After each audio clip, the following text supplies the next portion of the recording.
ಅಯೋಧ್ಯೆ.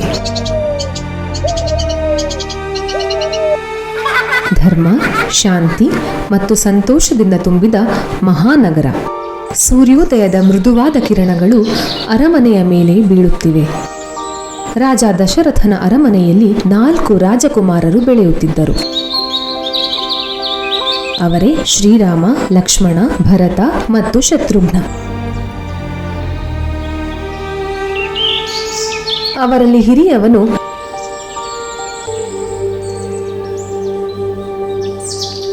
ಶಾಂತ ಸ್ವಭಾವದ ದಯಾಮಯ ಹೃದಯದ ರಾಜಕುಮಾರ ಶ್ರೀರಾಮ.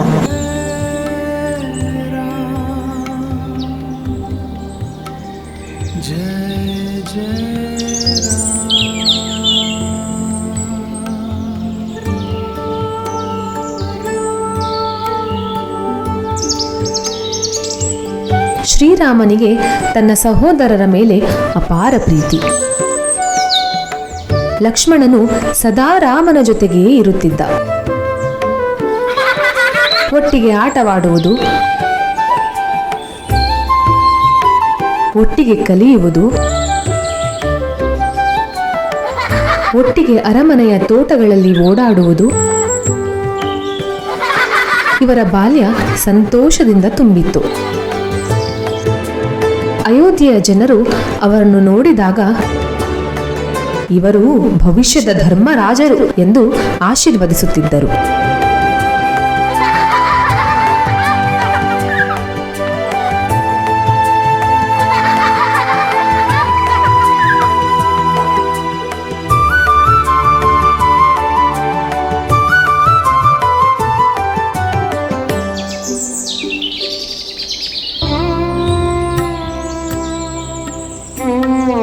ಒಂದು ದಿನ ಮಹರ್ಷಿ ಗುರುಗಳು ಅವರಿಗೆ ವಿದ್ಯಾಭ್ಯಾಸ ಆರಂಭಿಸಿದರು.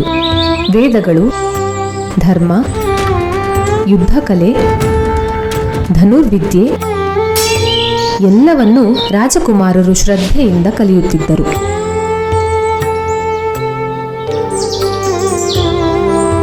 ಆದರೆ ಶ್ರೀರಾಮನಲ್ಲಿ ಒಂದು ವಿಶೇಷವಾದ ಗುಣ ಇತ್ತು. ಅವನು ಶಕ್ತಿಯಲ್ಲೂ ಶ್ರೇಷ್ಠನು, ಆದರೆ ಹೃದಯದಲ್ಲಿ ಅತ್ಯಂತ ವಿನಮ್ರನು.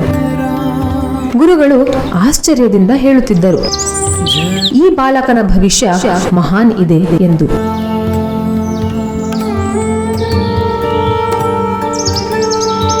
ಒಂದು ಬೆಳಗ್ಗೆ ರಾಜ ಮನೆತನದ ತೋಟದಲ್ಲಿ ರಾಮ ಮತ್ತು ಲಕ್ಷ್ಮಣ ಧನುರ್ವಿದ್ಯೆ ಅಭ್ಯಾಸ ಮಾಡುತ್ತಿದ್ದರು.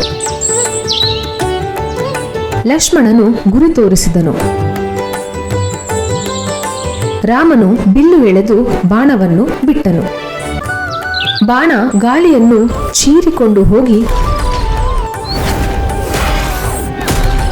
ಸರಿಯಾಗಿ ಗುರಿಯನ್ನು ತಾಕಿತು. ಎಲ್ಲರೂ ಆಶ್ಚರ್ಯದಿಂದ ನೋಡಿದರು.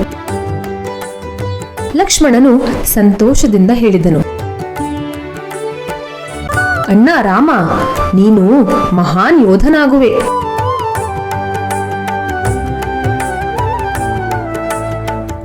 ಆದರೆ ರಾಮನ ಮಹತ್ವ ಕೇವಲ ಶಕ್ತಿಯಲ್ಲಿ ಮಾತ್ರ ಇರಲಿಲ್ಲ. ಒಮ್ಮೆ ಅರಮನೆಯ ಹೊರಗೆ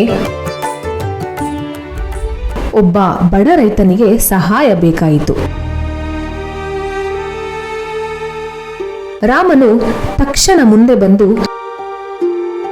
ಅವನ ಸಮಸ್ಯೆಯನ್ನು ಪರಿಹರಿಸಿದನು. ಅವನ ದಯೆಯಿಂದ ಅಯೋಧ್ಯೆಯ ಜನರು ರಾಮನನ್ನ ತುಂಬಾ ಪ್ರೀತಿಸುತ್ತಿದ್ದರು.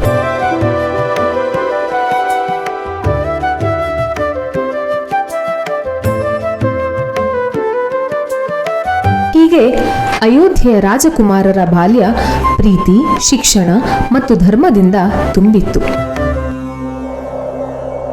ಆದರೆ ವಿಧಿ